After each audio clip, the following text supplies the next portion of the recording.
Hey everybody, this is Tyler Franz from Natural Pursuit Outdoors. I just want to quickly set up the video you're about to watch. With my buck tag filled for 2017, I wanted to get out and try to kill a doe for Hunters Sharing the Harvest, which is an awesome venison donation program here in Pennsylvania.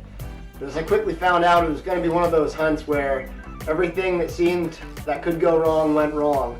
I forgot my accessory hook, I spooked deer walking into the stand, and when I was pulling my bow up, my rope actually let loose and I dropped my bow 20 feet out of the stand.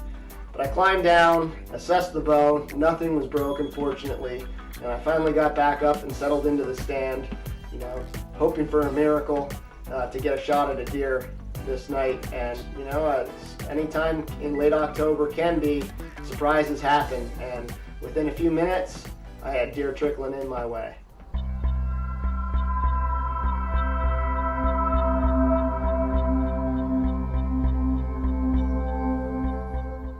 The property I was hunting had only been timber harvested the previous year, so visibility was really clear. You could see forever.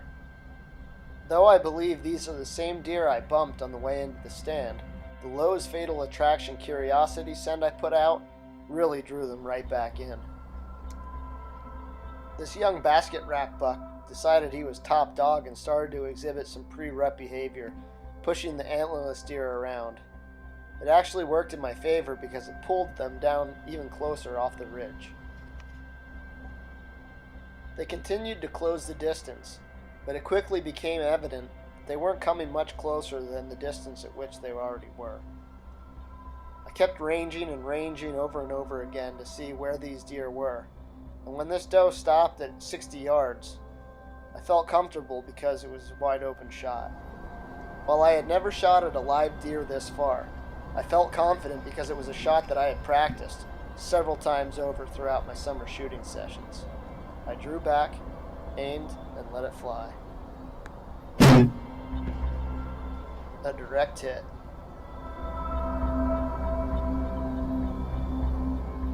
This is absolutely unbelievable.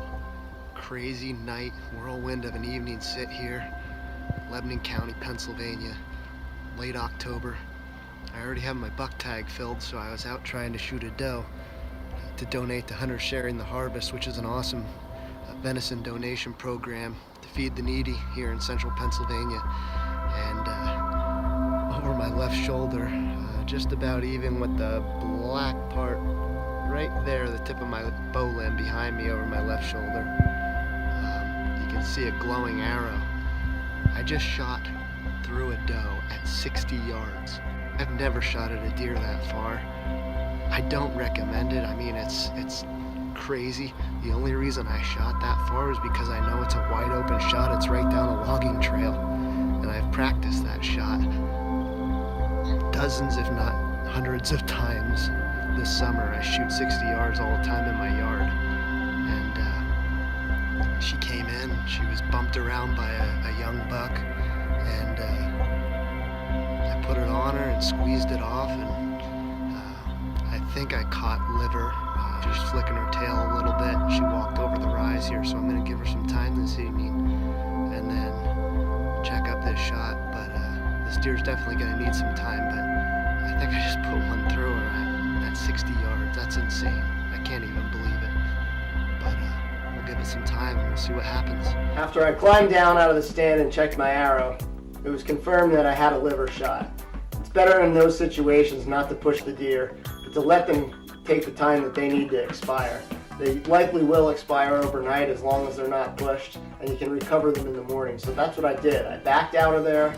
I made plans to get in there first thing in the morning before work the next day and recover this deer. It just goes to show that when you least expect it and you think everything's going wrong, good things can happen while bow hunting in Pennsylvania. I was fortunate for this hunt and felt like I was dialed in at that range. I made a really tough shot. It made it count, and I was thankfully able to recover that deer and donate it to Hunters Sharing the Harvest.